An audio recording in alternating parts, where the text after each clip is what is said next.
The lobby went silent when my sister slammed her designer bag on the marble counter and said, "My retreat guests are arriving in 20 minutes. Behind her, 12 influencers lifted their phones. My parents looked at me like I was supposed to fix it, but the resort manager already had the folder I sent him.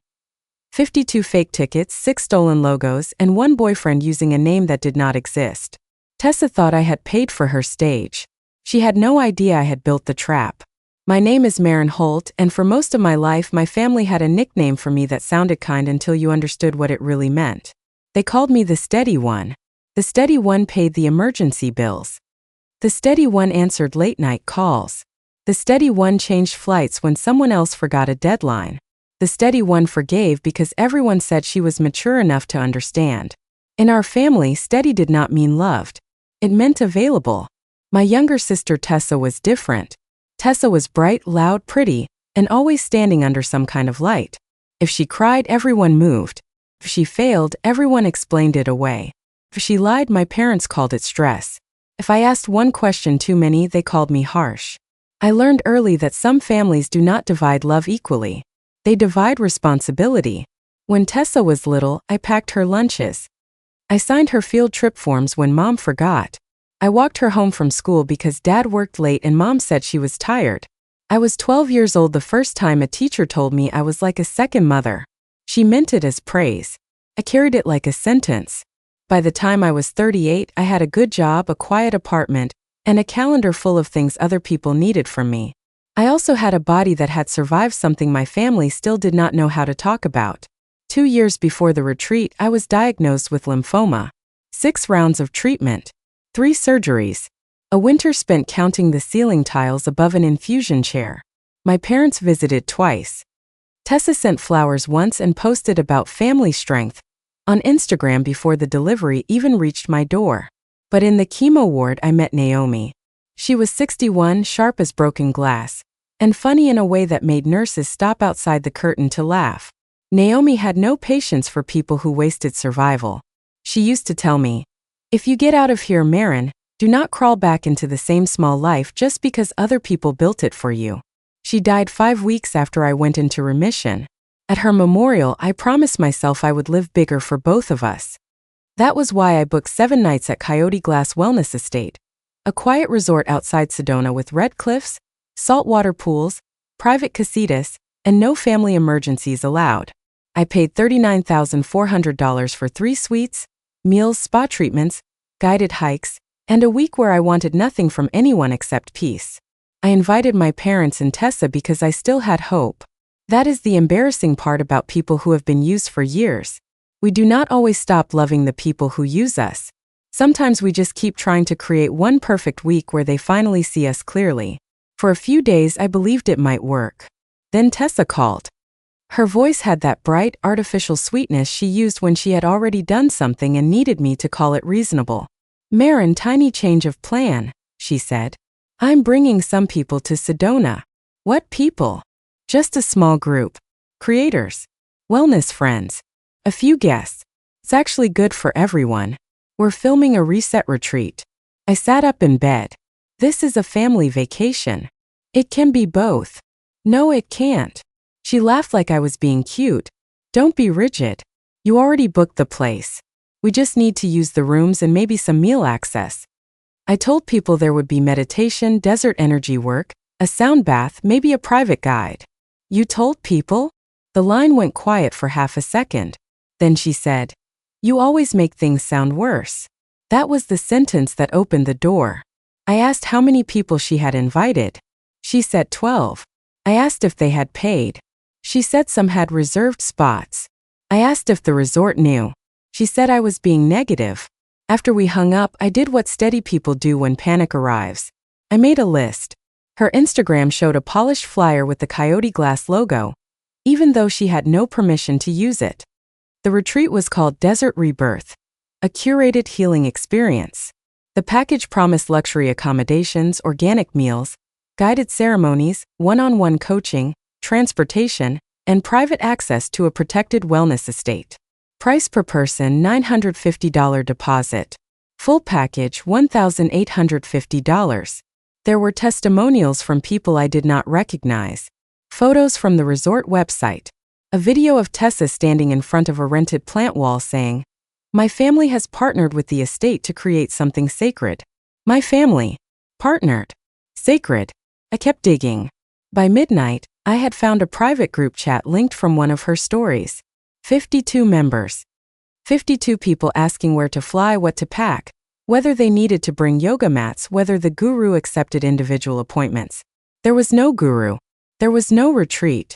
There was only my reservation, my credit card, my name, and my sister planning to walk into a resort with 52 paying strangers and force everyone else to absorb the explosion. The deposits alone totaled $31,200. For a moment, I sat there with my laptop open and felt the old family reflex rise in me. Fix it before it gets worse. Call Tessa. Call Mom. Smooth it over. Pay whatever needs to be paid. Keep the family from public shame. Then I heard Naomi's voice in my memory. Do not crawl back into the same small life. So I did not call Tessa first. I called the resort.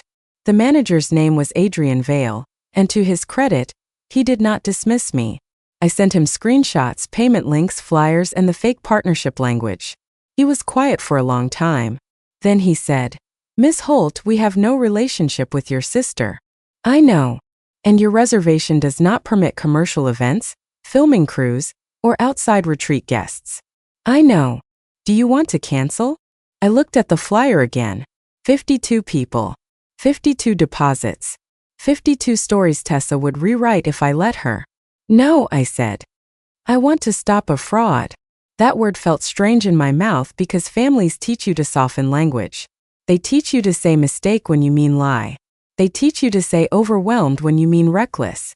They teach you to say help when you mean cover up. But when a person sells tickets to an event that does not exist, uses a resort logo without permission, takes money through online transfers, and brings strangers across state lines, that is not a family misunderstanding. That is fraud.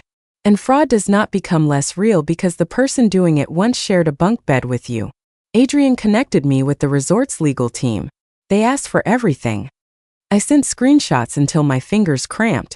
Then I messaged 3 people from Tessa's retreat group privately. I expected anger. I expected disbelief. What I got was fear. One woman named Carla had used her rent money because Tessa promised the retreat would help her release financial trauma. A school counselor from Ohio had bought a ticket after her divorce. A 23-year-old influencer had sold her camera lens to afford the deposit because Tessa said this retreat would change her brand forever. That was when my anger changed shape. It stopped being about Tessa humiliating me. It became about the people she had pulled into her performance. The next morning, I looked up her boyfriend, Julian Cross. Tessa had been posting him for 2 months. Sharp suits, expensive watches, captions about building wealth with aligned energy. He was supposed to lead a private session on abundance mindset during the retreat. Something about his face bothered me. Not because I recognized him, because every photo looked slightly staged, like he was performing the idea of a trustworthy man. His website said he was a digital asset strategist. His LinkedIn had no history before last year. His company address was a virtual office in Nevada. The testimonials used stock photos. I reverse searched one and found the same man listed as a dentist in Portugal. By noon, Adrian had his security team check the name Julian Cross against public databases. Nothing matched. Then Carla sent me a voice message. "Marin, I don't know if this matters, but he asked some of us if we wanted to invest in a private crypto circle after the retreat." My stomach went cold. Dana, the attorney Adrian had looped in, told me to stop contacting the group directly and preserve everything. She used words like wire fraud, interstate commerce, false representation, and identity misuse. Then she asked me if I was sitting down. Julian Cross was not Julian Cross.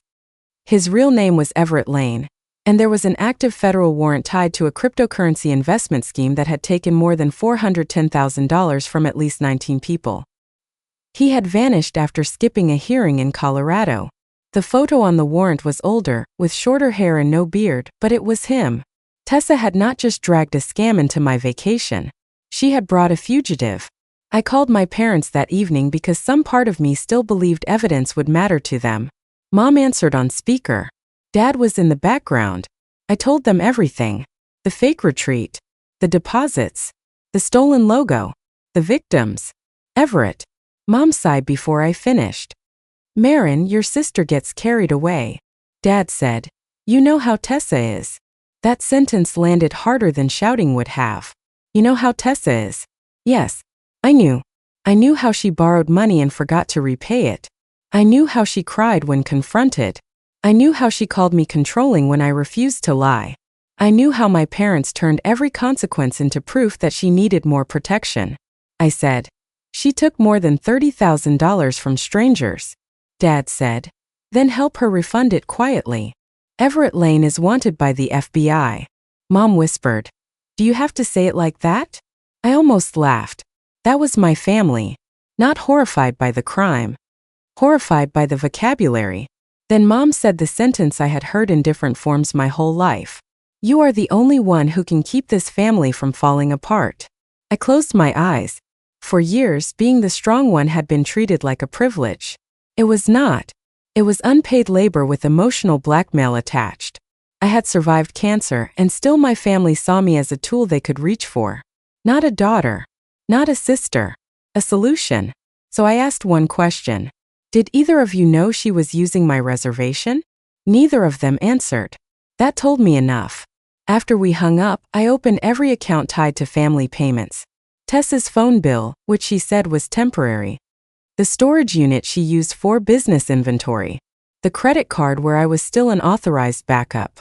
The automatic transfer to Mom and Dad labeled household support, even though Dad's pension covered their mortgage. One by one I stopped them. Not because I wanted revenge. Because I finally understood that money had become the rope they used to pull me back into every burning room. Within 20 minutes, Tessa called 11 times. Mom called 6. Dad texted. This is cruel. I saved every message. Then I gave them to Dana. 2 days before check-in, the resort sent Tessa a formal notice that no retreat guests, filming crews, unauthorized vendors, or non-registered visitors would be allowed on the property. She ignored it. In the retreat group she posted, minor admin issue handled. My sister is dramatic but harmless. Dramatic but harmless. I stared at that phrase for a long time. She was half right. I had been harmless. I had made myself harmless for years so no one would call me bitter, jealous, difficult, unforgiving. I had softened every sentence until the truth could barely breathe. But that version of me did not survive the chemo ward. Naomi had taken her with her. On the morning of check-in, I arrived at Coyote Glass before sunrise. The desert was still blue and quiet, the red cliffs barely visible against the sky. Adrian met me in the lobby with coffee, a folder, and a look that said he had seen enough rich people behave badly to know this would get ugly. The FBI agents arrived at 10:30. Agent Mercer was calm, direct, and not impressed by family drama. Agent Ruiz handled the warrant information on Everett Lane. Resort security took positions near the entrance. A private room was set aside for victims who arrived confused and frightened. Dana sat beside me and reminded me not to engage. By noon, the lobby looked peaceful again. That lasted 16 minutes. Tessa swept in wearing white linen, gold bracelets, oversized sunglasses, and the smile she used when cameras were near. Behind her came Everett, 3 rolling suitcases, 12 influencers, and a cluster of guests holding printed retreat confirmations. Phones rose almost immediately. Someone was live streaming. Someone else whispered, "Is that her sister?" My parents came in last. Mom looked at me with pleading eyes. Dad looked angry, as if the real problem was that I had allowed witnesses. Tessa marched to the marble counter and dropped her designer bag hard enough to make the receptionist flinch. "My retreat guests are arriving in 20 minutes, she said. "We need the welcome suite, the meal bracelets, and access to the meditation terrace." Adrian stepped forward. "Miss Holt, there is no retreat." Tessa laughed. "Sorry, who are you?" "The resort manager." "Then you should know my sister booked this." "I do know what your sister booked. 3 private family suites. Not a commercial event. Not filming access. Not accommodations for 52 outside guests." The influencers shifted. Phones stayed up. Tessa turned to me. "Marin, fix this." There it was. The old command in 2 words. Fix this. Not please. Not I'm sorry. Not I made a mistake. Just fix this because that was what I had always done. I stood near the seating area, hands cold but steady. No. Her face changed like a curtain dropping. What did you say? No. Mom whispered. Marin, not here. And that was the beautiful, terrible thing about the lobby. It was here. Publicly. In the space Tessa had chosen. She wanted cameras because cameras made her feel powerful. She wanted an audience because audiences made her lies look official. She thought public pressure would force me to surrender. But sometimes shame turns around. Sometimes the stage built for manipulation becomes the place where truth finally has witnesses. Adrian opened the folder and placed copies of the fake flyers on the counter. You used our logo without permission. You advertised services we do not provide. You sold access to property you do not control. A woman in the crowd gasped. Tessa, I paid you. Another said. You told us the resort approved this. Everett took one step backward. Agent Ruiz moved with him. Everett Lane, she said. Do not run. The lobby froze. Tessa looked at him. Julian. Agent Mercer stepped forward. Tessa Holt, you are under arrest on suspicion of wire fraud, identity theft, and conspiracy to commit fraud. Tessa screamed my name like I was the one who had stolen from 52 people. Everett turned toward the doors, but resort security was already there. Agent Ruiz caught his arm before he made it 5 steps. Everett Lane, you are under arrest for fugitive flight, wire fraud, and securities fraud. One of the influencers dropped her phone. Another kept filming with both hands shaking. My father shouted. There has to be a mistake. Agent Mercer looked at him. Sir, the mistake was thinking this would remain a family matter. That sentence went through the lobby like a bell. Tessa cried. Then she cursed. Then she begged Mom. Mom reached for her but Dad held her back, maybe for the first time understanding that love could not unlock handcuffs. The guests began talking all at once. Carla was there, standing near the entrance with her printed confirmation folded in half. When she saw me, she did not smile. She just nodded once. It was not gratitude exactly. It was recognition. She knew I had chosen her side over my sister's lie. And for the first time in my life, choosing the truth did not feel like betrayal. The legal process stretched for months. Tessa's first story was that she had planned to refund everyone. Then payment records showed she had used the deposits for clothes, rent, credit cards, and Everett's travel. Her second story was that Everett manipulated her. Then messages showed she knew the resort had not approved anything. Her third story was that I had misunderstood. Then the victims testified. 52 people do not misunderstand the same lie. Everett cooperated after 2 weeks. People like him often do when the walls close in.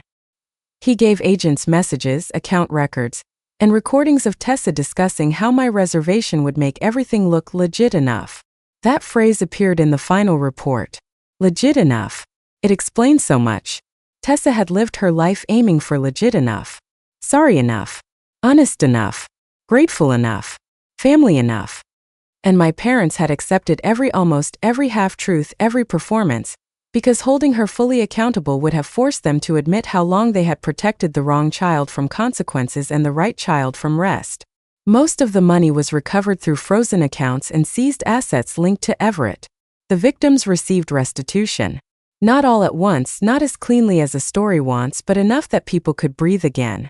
Tessa pled guilty to reduced charges and was sentenced to 28 months.